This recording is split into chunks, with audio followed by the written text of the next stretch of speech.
모든 사람에게는 약점이라는 것이 있습니다. 그리고 많은 사람들은 그 약점을 없애려고 합니다. 그 약점만 없으면 더 행복할 것 같고 더 성공할 수 있을 것 같기 때문입니다. 그래서 자기 개발 중에 하나가 뭐냐면 자신의 약점을 최소화하고 또 자신의 강점을 극대화하는 요것을 개발하는 것을 자기 개발 중에 하나로 하고 있습니다. 이것이 바로 세상이 약점을 대하는 태도입니다. 그런데 이것은 성도들도 마찬가지인 것 같습니다. 성도들도 어떻게 하면 자신의 약점을 없앨 수 있을까를 고민합니다. 그래서 성도들의 기도 제목 안에는 자신의 약점이 사라지기를 바라는 그런 기도 제목이 많습니다. 가난이 약점인 사람은 부자가 돼서 이 가난에서 빨리 벗어날 수 있게 달라고 기도합니다. 또 결혼을 하지 못한 그것이 약점인 사람은 빨리 믿음의 배우자를 만나서 가정을 이루고 결혼을 하는 그것을 꿈꾸며 기도합니다. 무직이 약점인 성도들은 빨리 좋은 직장에 취직해서 안정된 생활을 하는 것이 기도 제목입니다. 이처럼 성도들도 각자의 약점을 어떻게든 벗어나기 위해서 기도하고 있다는 겁니다. 사도 바울 역시 자신의 약점을 제거해 달라고 하나님께 기도합니다. 그런데 바울이 누구입니까? 바울은 신약 성경의 절반 정도를 기록한 사람이며 수많은 교회를 세운 사람입니다. 우리 생각에는 그냥 강점투성인 것 같지만 그런 바울에게도 약점이 존재했다는 것입니다. 그렇다면 그의 약점은 무엇일까요? 우리 7절 말씀 다 같이 읽어볼까요? 7절입니다. 시작.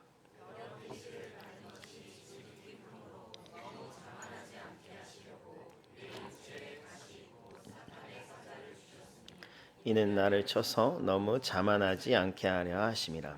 아멘. 바울에게 있던 그 치명적인 약점은 육체의 가시였습니다. 오늘 말씀에서는 명확하게 이 가시가 무엇인지에 대해서 규명해 주지 않습니다. 그래서 어떤 신학자들은 이것이 안질, 눈의 질병이다. 또 어떤 신학자들은 간질, 막 갑자기 쓰러져서 거품을 물며 온 사지를 떠는 그런 질병이다. 또 어떤 학자들은 언어 장애, 말 더듬이었다. 바울이 뭐 이렇게 말을 합니다. 근데 뭐 명확한 것은 없습니다. 성경에서 그런 힌트를 주지는 않으니까요. 근데 한 가지 확실한 것은 바울이 이 육체의 가시라는 그 질병으로 인해서 굉장히 고통스러워했다는 것은 확실합니다. 왜냐하면 이 바울이 이 문제를 놓고 3번이나 힘써 기도했기 때문입니다. 제발 이것을 좀 없애달라고 기도했다는 겁니다. 바울은 복음을 전하다가 어마어마한 매를 맞기도 하고요. 감옥에 갇히기도 하고요. 배를 타고 가다가 난파되기도 하고요. 추위에 떨기도 하고 배고픔에 고통스러워하기도 하고 웬만한 고난을 다 경험해 본 사람입니다. 그래도 그 복음을 전하는 것을 멈추지 않았던 진짜 고난에 있어서는 일가견이 있는 사람이었습니다. 그럼에도 불구하고 이 육체의 가시만큼은 제발 좀 나에게서 사라졌으면 좋겠다. 기도할 정도로 이 육체의 가시가 굉장히 자신을 많이 찔렀다는 겁니다. 그리고 오늘 말씀에서 3번이라는 말씀이 나오는데 진짜 그럼 바울이 딱 3번만 기도했냐? 그 말이 아니라 성경에서는 3번은 완전수입니다. 진짜 열심히 이게 사라질 수 있도록 기도했다는 겁니다. 그런데 문제는 이 육체의 가시가 하나님이 주신 것이라는 겁니다. 출처가 하나님. 그러니 육체의 가시를 뽑아달라는 이 바울의 기도가 응답될 수가 없습니다. 왜냐하면 하나님이 다 필요가 있어서 바울에게 그 육체의 가시를 주셨기 때문입니다. 더 큰 문제는 이 육체의 가시가 단순히 바울에게만 고난을 주는, 바울의 삶을 좀 불편하게 하는 이 정도가 아니고 사역에도 분명한 문제를 일으키고 있다는 것이 더 큰 문제입니다. 예를 들어서 바울이 가지고 있는 그 육체의 가시가 만약에 안질이라면, 다시 말해서 그가 만성 눈병을 가지고 있다면 무엇이 문제냐면 바울은 수많은 서신을 적는, 교회들에게 서신을 적는 그런 사람이었어. 성경을 기록하는 사람이었어. 그런데 그런 자가 눈에 문제가 생기면 이 기록에 문제가 생기잖아. 그 사역에 문제가 생기는 거야. 만약에 그의 육체의 가시가 간질이었다면 이렇게 막 설교를 하다가 갑자기 팩 쓰러져서 거품을 물며 사지를 흔들면서 막 아파하다가 다시 일어나요. 그 설교를 해요. 그럼 그 설교의 흐름이 이어지겠습니까? 다 집에 가겠죠. 그리고 자기의 간질이라는 병 하나 고치지 못하는 설교자, 전도자, 이런 말이 뒤따르지 않겠습니까? 어떻게 사역을 해나가겠습니까? 만약에 그의 육체의 가시가 언어의 장애남. 막 설교를 하는데 어더더더더더더 막 이렇게 말을 하면 누가 그 설교를, 그 복음을 누가 알아듣겠습니까? 그러니 바울에게 있어서 육체의 가시는 그것이 무엇이든지 간에 하나님의 사명을 이루는데 불편함을 주었다는 것이 확실합니다. 그래서 바울이 그렇게 열심히 기도하는 겁니다. 자신이 웬만한 고난은 다 이겨낼 수 있지만 이 사역에 방해가 되는 이 육체의 가시만큼은 반드시 고쳐서 사역을 더 잘하고 싶다는 겁니다. 이 정도면 하나님도 이 바울에게 주셨던 이 육체의 가시를 회수하셔야 되는 거 아닙니까? 바울이 뭐 자기의 유익을 위해서 이 육체의 가시를 고쳐달라는 것도 아니고 하나님의 나라를 위해서 이 육체의 가시를 좀 제거해 달라고 보다 효율적으로 보다 담대하게 이 사역을 위대하게 하기 위해서 육체의 가시를 좀 없애 달라는 건데 하나님 입장에서 육체의 가시를 없애 주는 게 누가 봐도 더 합리적이지 않습니까? 그런데 하나님의 답변은 노였습니다. 아니라는 것. 너는 육체의 가시를 절대 없앨 수 없다. 평생 이 육체의 가시를 가지고 살아라. 이것이 하나님의 답변이었습니다. 여러분 이게 이해가 되십니까? 누구보다 하나님을 위해 열심히 살았던 바울인데 이 육체의 가시가 웬 말입니까? 그리고 기도를 안 한 게 아니잖아. 바울이 진짜 열심히 기도했잖아. 애원했잖아. 좀 고쳐달라고. 그럼 하나님이 불가능이 없으신 하나님인데 좀 고쳐주시면 안 됩니까? 그게 뭐가 어렵다고. 하나님 말씀으로 세상을 창조하셨는데 그 육체의 가시 하나 뽑는 게 그게 뭐가 어렵다고 고쳐주시면 되는 거 아닙니까? 바울이 하나님께 뭐 큰 잘못을 했습니까? 하나님을 미워하는 사람입니까? 그리고 바울이 전도와 선교를 하려고 그렇게 고난을 받고 시련을 받으면 하나님이 좀 도와주셔야 되는 거 아닙니까? 근데 도와주지는 못할 망정 육체의 가시까지 덤으로 주니 바울 입장에서 얼마나 화가 나겠습니까? 마치 더운 사람이 너무 더워 죽겠는데 누가 와가지고 털코트를 입힌다고 생각해보세요. 그러면 화가 나지 않겠습니까? 벌칙이잖아요. 이것이 바로 약점을 향한 우리의 시선입니다. 하나님이 우리에게 주신 그 가시와 같은 약점이 내 인생에 전혀 도움이 되지 않고 사역을 감당하는데도 너무나 귀찮은 장애물이니까 하루빨리 이 모든 약점을 다 없애달라는 것입니다. 그래서 나를 좀 더 윤택하게 살게 해주시고 사역도 효과적으로 할 수 있도록 나를 좀 도와달라는 겁니다. 나의 약점만 제거되면 나 뭐든지 할 수 있으니 약점을 제거해 달라는 겁니다. 이것이 우리의 공통적인 약점을 대하는 태도입니다. 근데 세상이 바라보는 약점의 관점과 그리 다른 점이 없습니다. 세상도 다 약점이 사라지길 바라지 누가 약점이 있기를 원합니까? 교회 다니는 사람이나 교회 안 다니는 사람이나 약점을 바라보는 시각이 관점이 동일하다는 겁니다. 그런데 하나님의 시선은 조금 달랐습니다. 다른 말로 하자면 약점을 바라보는 하나님의 관점이 완전히 달랐다는 것입니다. 오늘은 그 하나님의 관점을 우리가 약점을 어떻게 바라봐야 되는지를 배워보는 시간을 가지고자 합니다. 첫 번째, 하나님은 우리의 약함이 우리의 겸손이라고 말씀하셨습니다. 우리의 약함이 무엇이라고요? 겸손. 사실 하나님은 전지전능하셔서 우리의 약함 그거 100가지가 되든 1000가지가 되든 하나님은 그냥 말씀 한 번으로 다 없애 주실 수 있습니다. 그럼 그걸 믿으십니까? 하나님은 그런 전지전능하신 분입니다. 그럼에도 불구하고 하나님이 이 약점을 없애주지 않아요. 왜죠? 우리가 교만해지지 않도록 하기 위함입니다.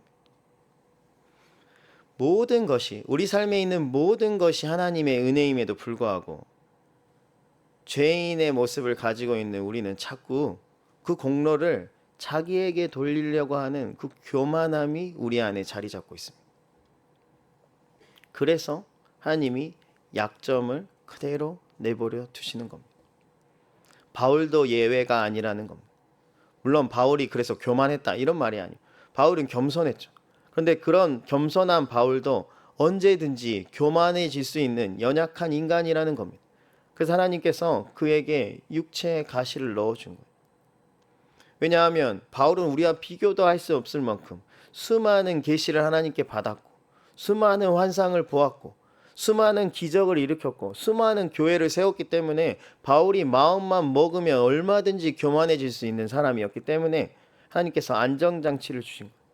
하나님께 돌려야 될 영광을 바울이 자기에게 돌릴 수 있기 때문에 육체의 가시를 그에게 넣어주신 겁니다. 물론 그것이 그 바울의 삶의 질을 떨어뜨리고 사역의 방해가 되는 거 하나님 다 알고 계세요. 전지하신 하나님께서 왜 모르셨겠습니까? 그런데 그럼에도 불구하고 겸손을 잃는 것보다는 그게 차라리 더 낫다는 겁니다. 왜냐하면 하나님은 사람이 겸손을 잃고 교만해지는 것을 끔찍히 싫어하시기 때문입니다. 하나님은 언제나 교만한 자를 낮추시고 겸손한 자를 높여주십니다. 바울도 예외가 아닙니다. 그가 아무리 선교에서 위대한 업적을 남겼다고 하더라도 그가 조금이라도 교만해지면 하나님은 그를 반드시 무너뜨리실 것이기 때문입니다.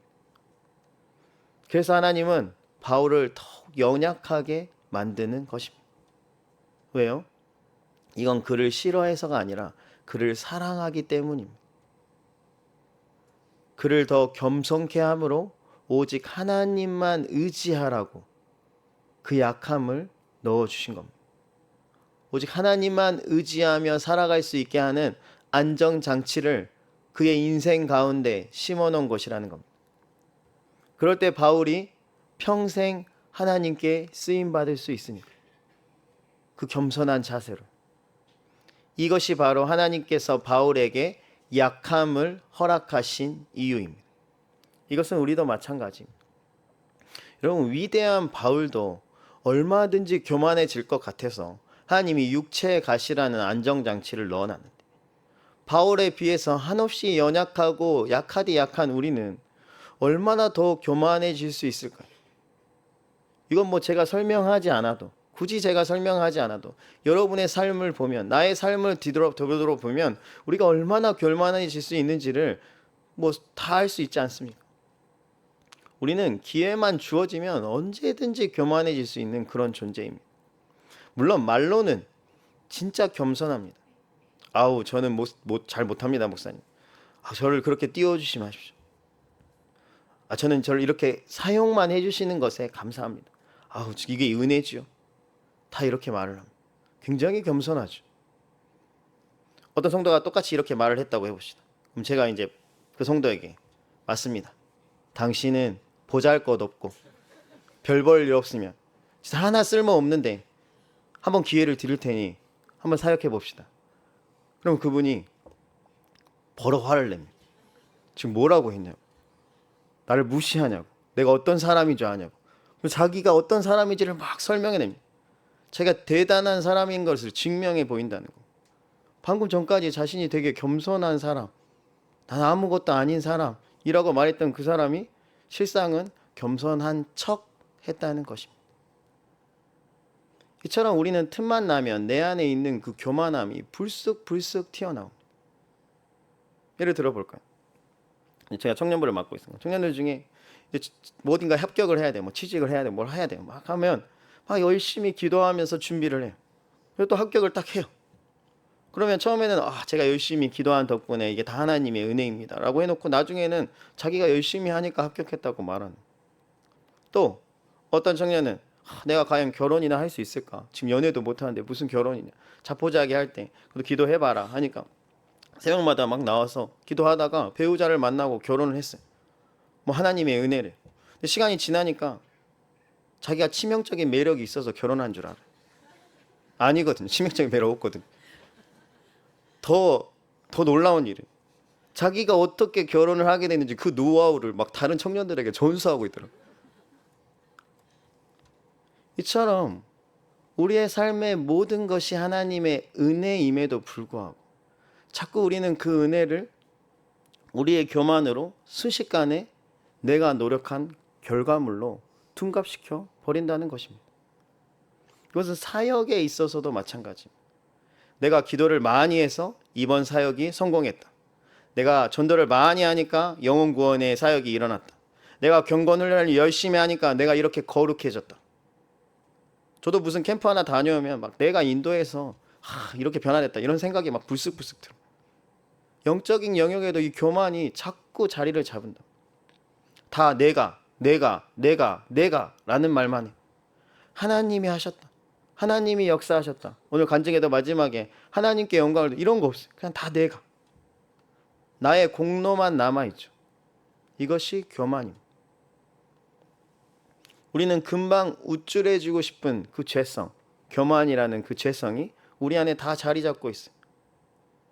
그래서 하나님께서 우리의 인생 가운데 약함이라는 방지턱을 설치해 주셨습니다. 차량 운전을 해보신 분들은 방지턱이 무엇인지 알 겁니다. 운전자에게 사실 굉장히 불편한 장애물이에요. 속도를 높이고 싶은데 자꾸 방지턱이 나오면 괜히 짜증이 나요. 심지어 그 방지턱을 못 보고, 요즘엔 또 방지턱이 잘 이상하게 돼 있어요. 잘 못 보고 그 방지턱을 이렇게 탁 넘으면 자동차가 날라요. 자동차 고장 나고. 왜 도로마다 이 방지턱이 있을까요? 도로공사라면 장애물들을 없애줘야 돼요. 차량의 운행이 잘 될 수 있도록 해줘야 되니까 이 방지턱을 다 드러내서 없애야 되는 겁니다. 플랫하게 만들어줘요. 그런데 방지턱이 존재해요. 심지어 도로공사에서 만들어요. 방지턱은 도로에 있어서 없어서는 안 돼 아주 중요한 요소입니다. 왜냐하면 방지턱은 차량들을 사고로부터 안전하게 보호해주는 역할을 감당하기 때문입니다. 방지턱이 있다 보니까 운전자는 차량 속도를 어쩔 수 없이 낮춰야 되고 줄여야 되고, 그러면 사고가 많은 지역을 통과할 때 천천히 운전하니까 그 사고의 위협으로부터 사고가 안 나게 보호해주는 역할을 하는 겁니다. 방지턱은 분명히 우리에게 불편함을 주는 것은 사실이지만 오히려 수많은 위협으로부터 우리를 안전하게 지켜주는 고마운 존재라는 것입니다. 저는 영적 방지턱도 마찬가지라고 생각합니다. 우리 삶에는 약점이라는 영적 방지턱이 있습니다. 우리는 늘 교만해서 이 액셀레이터를 밟고 인생을 막 질주하고 싶어 합니다. 인생의 속도에 가속도를 붙여서 성공을 향해서 막 달려가고 싶은 그런 질주 본능이 있어요. 그런데 나의 약점으로 인해서 자꾸 우리가 브레이크 페달을 밟아야 되거든요. 속도를 늦춰야 되는 거예요. 한참 잘 나가고 있을 때 잠시 멈춰야 되니 굉장히 불편해집니다. 짜증이 납니다. 왜 이런 약점이 내 인생에 있어서 빠르게 질주해야 돼. 지금 저 목표를 향해 달려가야 되는데, 빨리 도착해야 되는데 왜 나에게 이런 불편함을 주냐고 막 하나님께 짜증냅니다. 이 자꾸 걸리적거리는 내 약점들 빨리 없애주셔서 내가 빨리 저기까지 도달할 수 있도록, 속도를 더 높일 수 있도록, 성공을 향해 가속도를 낼 수 있도록 하나님 나를 도와주셔야죠. 이렇게 요구합니다. 그런데 오히려 이것이 우리의 인생을 지켜주고 있다는 것을 인지하지 못하는 태도입니다. 질주하면 더 좋을 것 같지만 그러면 망하거든요. 나의 약점으로 인해서 인생의 여러 구간들의 속도가 줄어들므로 그 인생 저곳에서 위험의 요소들이 있는, 사고가 날 수 있는 확률이 높은 그곳에 우리가 속도를 줄임으로 사고가 나지 않게 하는 겁니다. 우리가 조금만 속도를 더 높였다면 큰 인생의 사고를 만날 수 있는 구간이었거든요. 그래서 약점이라는 인생의 방지턱은 우리 삶을 보호해주는 보호막과 같습니다. 이것이 우리에게 하나님께서 내 인생의 영적 방지턱을 허락하신 이유입니다. 우리는 불평하죠. 하나님 때문에 또 난 이걸 못했어. 하나님 때문에 내 인생에 또 브레이크가 걸렸어. 그게 얼마나 큰 은혜인지를 우리는 인지하지 못하죠. 그래서 나의 약점마저도 나를 사랑하고 계시다는 하나님의 은혜임을 기억하시길 바랍니다. 여러분을 사랑하지 않으시잖아요, 하나님이. 그 약점 다 회수해 주는 순간 여러분은 바로 교만이라는 액셀레이터를 밟고 질주하다가 인생의 벽에 부딪혀서 완전히 망가지게 되기 때문입니다. 하나님 여러분을 사랑하셔서 그걸 멈추게 하려고 방지턱을 계속 만드시고 계십니다. 여러분이 자꾸 질주하려고 하니까, 하나님의 뜻대로 가려고 하지 않으니까. 나를 사랑하고 계시는 그 하나님의 은혜를 기억하시고 교만이 아닌 겸손으로 반응할 수 있기를 주님의 이름으로 축원합니다. 약점을 바라보는 하나님의 시선 두 번째는 나의 약함이 나의 자랑입니다. 나의 약함이 무엇이라고요? 자랑. 우리 9절 말씀 읽어볼까요? 9절입니다. 시작.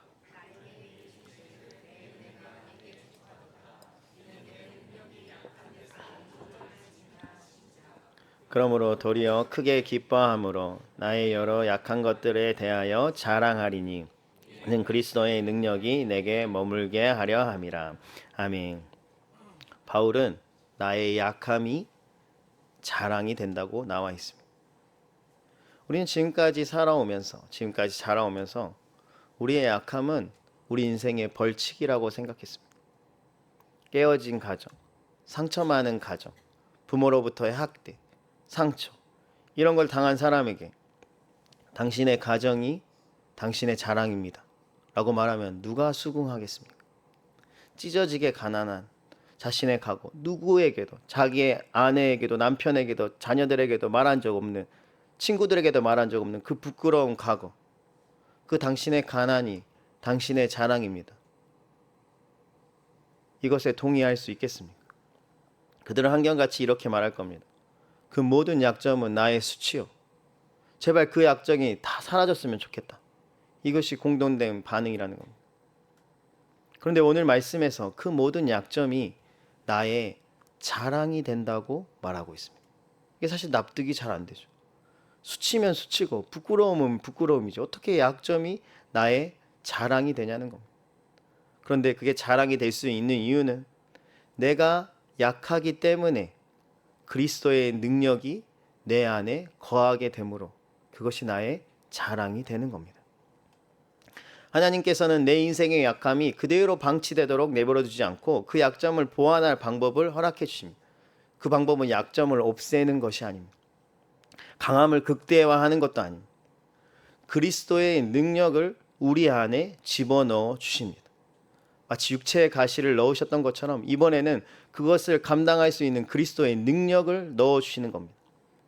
우리가 기도할 때, 내가 약할 때 하나님 나에게 그 그리스도의 능력을 허락해 달라고 기도할 때 하나님께서 그 안에 그리스도의 능력을 더해 주심으로 내가 약함이 자랑이 되게 해주시는 겁니다. 만약에 내가 강했다면 여러분 기도하겠습니까? 기도 안 하죠. 나 혼자 다 할 수 있는데 무슨 기도가 필요하겠습니까?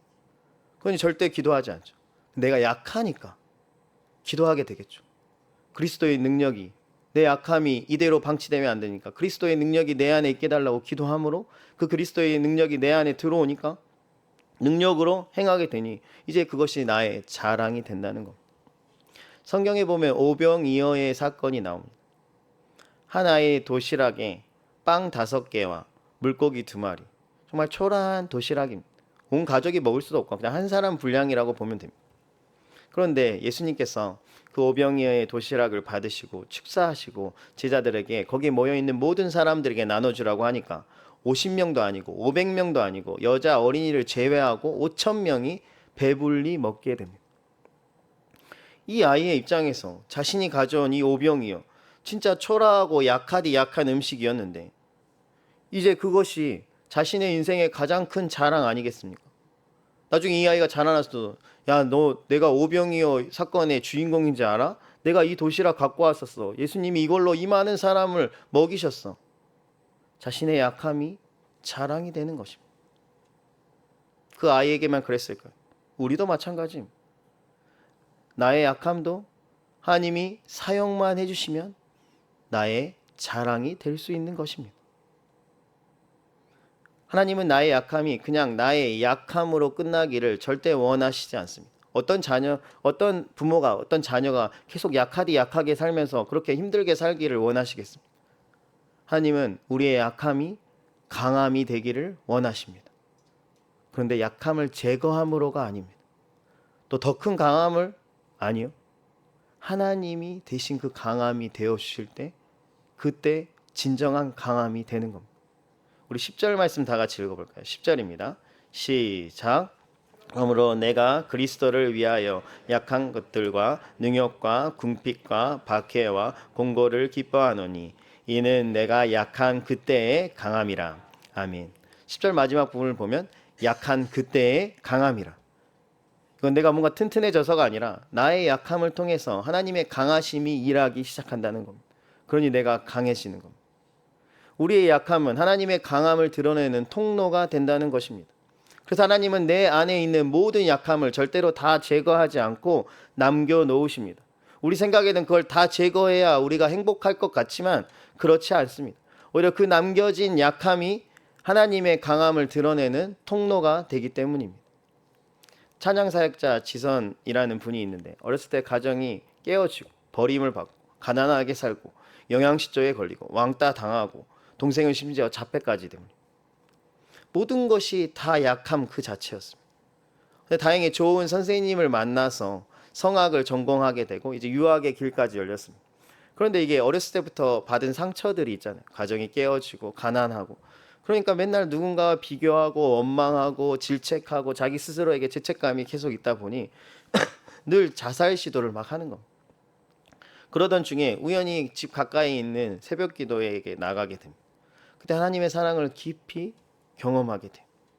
그러면서 자기 앞에 열려있던 그 유학의 길을 포기하고 그냥 1년 동안 새벽 재단을 쌓기 시작합니다. 매일 교회에서 그냥 살아요. 1년을 거의 거기서 삽니다. 그런데 유학을 갔다 온 사람도 들어가기 어렵다는 그 시립교 합창단에 하나님의 은혜로 합격하게 돼. 그리고 결혼도 하고요. 2아이의 엄마가 되고요. 약점투성인 그녀의 인생이 이제는 강함으로 다 변화된 것 같은, 이제 문제가 다 사라진 것 같은 그런 느낌이 듭니다. 그런데 어느 날 첫째 아이가 5살일 때 이제 한 아이, 2아이니까 2아이 중에 한 아이를 먼저 씻겨서 내보내는데 그 아이가 첫째 아이였고 두 번째 아이를 이렇게 씻기고 있는데 먼저 나갔던 그 아이가 젓가락 2개로 콘센트에다가 이렇게 집어넣은 겁니다. 당연히 감전 사고가 생겼죠. 왜냐하면 손에 물기가 다 있었으니까. 병원에 갔더니 이미 10손가락의 신경과 관절이 다 끊어졌다는 통보를 받게 됩니다. 그런데 하나님이 그때 마음 안에 평안하라 라는 말씀을 주시면서 그 전에 필사를 막 열심히 했던 그 말씀들이 막 떠오르게 했대. 근데 사실 그런다고 고난이 사라지는 건 아니죠. 여전히 아이는 화상으로 인해서 전신마취와 수술을 여러 번 반복해야 했고 고통의 나날들을 계속 그 아이를 돌봐야 되고 그 끔찍한 그 아픔을 같이 공유해야 되니 얼마나 힘들겠습니까? 엄마의 마음. 근데 이렇게 해서 잘 치유가 되면 좋겠는데 이제 병원에서도 손 쓸 수가 없대. 이미 모든 게 다 절단돼서 이 손가락도 다 붙었고 뜨겁다 보니 이 손가락이 다 붓고 움직이지도 못하고 재활도 안 되고 그냥 집에 가라고 퇴원하라고. 참 마음이 무거운 마음으로 이 지선 찬양 인도자가 이 아이를 뒤에 태우고 이렇게 차를 이렇게 운전해서 가는데 갑자기 아이가 엄마 손가락이 움직여요. 그래서 운전을 하다 말고 차를 세우고 보니까 진짜 손가락이 오른쪽 손가락의 마디가 움직이기 시작한. 원래 분명히 양손 그 어느 손가락도 움직일 수 없다고 장애 판정을 받고 병원에서 아무런 치료를 더 이상 할 수 없다라는 그 통보를 받고 퇴원하는데 손가락이 움직이는 기적이 일어난 거죠. 자, 그것으로도 기적인데 이 아이가 집에 왔더니 아토피가 생긴 거예요. 온 몸을 저녁마다 이 아이가 막 긁는데 긁으니까 이 손가락이 자연적으로 떼지기 시작하는. 그리고 왼손이 움직이기 시작했어. 지금은 양손을 다 움직임. 물론 수술을 하도 많이 하다 보니 피부나 이런 부분이 화상 입은 상처가 다 남아있죠. 그러나 또래 여타 아이들보다 더 밝고 아름답게 자라고 있다고 지선 이 찬양 인도자가 고백하는 걸 들었어요. 그러면서 이런 말을 하더라고. 이제 더 이상 그 아이가 가지고 있는 흉터가 흉측한 상처가 아니라 하나님이 역사하시는 흔적처럼 느껴진다. 놀이터에 갔더니 애들이 막 놀린대요. 이상하다고. 아니 이거 하나님이 어떻게 하신 거야 이렇게 하시면서 자기 간직을 막 하더래. 전도하더래. 그러면서 이 지선 사역자가 진짜 이 아이의 약함을 통해서 하나님의 강함을 드러내는구나 이거를 깨닫게 되면서 하나님이 주신 이 슬픔이라는 교집합, 자기 가정에 있는 그 수많은 그 슬픔이라는 교집합이 결국 자신의 삶의 수많은 약함의 모음집이었는데 결국 다른 상처 입은 영혼들을 더 가까이서 공감할 수 있게 해주는 그런 지도서가 되었다는. 예전에는 그냥 가서 막 찬양을 인도했는데 지금은 그들의 아픔 하나하나가 이렇게 마음으로 느껴진. 하나님이 그렇게 역사해 주셨대. 분명히 이 가정에 커다란 약함이 있었죠. 근데 그 약한 덕분에 하나님의 강함을 드러내는 가정이 되었습니다. 이것이 우리에게 약함이 있는 이유입니다. 우리는 강하면 된다고 생각합니다. 아니요. 약하니까 하나님의 강함이 우리를 통해서 드러나는 겁니다. 여러분의 강함으로는 절대 하나님의 강함이 드러나지 않습니다. 여러분의 약함만 더 증명될 뿐입니다. 우리의 약함이 더욱 하나님의 강함을 빛나게 할 수 있기를 주님의 이름으로 축원합니다. 세상은 우리의 약함이 사라져야 행복해진다고, 우리의 약점만 극복하면 성공할 수 있다고 가르칩니다. 심지어 성도들도 자신의 약함을 부끄럽게 여기며 숨기려고 합니다. 그런데 하나님이 바라보시는 이 약점을 향한 시선은 그렇지 않습니다. 하나님은 우리의 약점을 통해서 우리를 겸손케 하십니다. 늘 교만해지려고 하는 우리를 이 약점을 통해서 겸손케 빚어가 주신다는 겁니다. 나의 약점은 나를 교만하지 않고 내가 계속해서 겸손하게 하나님 앞에 쓰임받게 만들어 준다는 것입니다. 그런 안정장치입니다. 하나님은 재능이 많은 사람, 돈 많은 사람, 특별한 사람을 사용하지 않고 겸손한 자를 사용하십니다. 여러분, 하나님이 쓰시기 위해서, 지금도 하나님이 여러분을 계속해서 사용하시기 위해서 여러분 안에 제발 없어졌으면 좋겠다 하는 그 약점을 그대로 내버려 두시는 겁니다. 여러분의 기도를 안 듣고 계시는 것도 아니고 여러분이 미워서도 아닙니다. 그 약점이 있어야 그 약점을 가지고 교만해지지 않고 하나님께 계속해서 쓰임받는 하나님의 귀한 일꾼이 되기 때문입니다. 나의 약함이 나를 겸손케 함을, 내가 하나님께 계속 쓰임받게 함을 믿으시길 바랍니다. 또 하나님은 나의 약점이 나의 자랑이 되게 하십니다. 우리는 무조건 내가 강하기만 하면 된다, 이 세상을 살아갈 수 있다, 나의 약점을 하나도 없이 다 없애달라, 늘 불평과 불만의 원인도 약점입니다. 그런데 때로는 그 약점 때문에 내 삶에 하나님의 강함이 드러나는 것입니다. 그러니 나의 약함이 하나님의 강함이 될 수 있도록 내 안에 그리스도의 능력이 역사하도록 여러분 기도하셔야 됩니다. 내 약함을 뛰어넘는 그리스도의 능력이 내 안에 공급될 수 있도록 여러분 간절히 기도하셔야 합니다. 그럴 때 나의 약함은, 나의 약점은 수치가 아닌 하나님이 나를 통해서 일해 주시는 은혜의 통로가 되는 것입니다.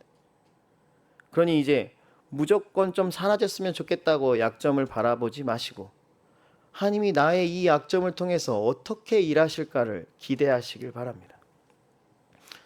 수치로서의 약점이 아니라 하나님의 선물로서의 약점, 기도의 통로로서의 약점, 강함의 통로로서의 약점임을 기억하시고 하나님이 이 한 해 나를 어떻게 이 약점으로 일하실지를 기대하며 하나님과 함께 동행하는 우리 모두가 될 수 있기를 주님의 이름으로 축원합니다. 찬양하겠습니다.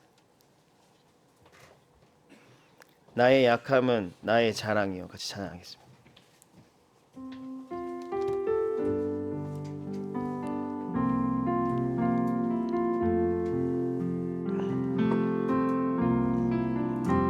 참 고마운 친구 나의 예수님, 나는 깨지기 쉬운 질그릇과 같으나 때로 낙심해도 포기치 않음은 예수의 생명이 내 안에 있기에. 다시 한번 참 고마운 친구, 참 고마운 친구 나의 예수님, 나는 깨지기 쉬운 질그릇과 같으나 때론 낙심해도 포기치 않 예수의 생명이 내 안에 있기에 내 삶의 동행자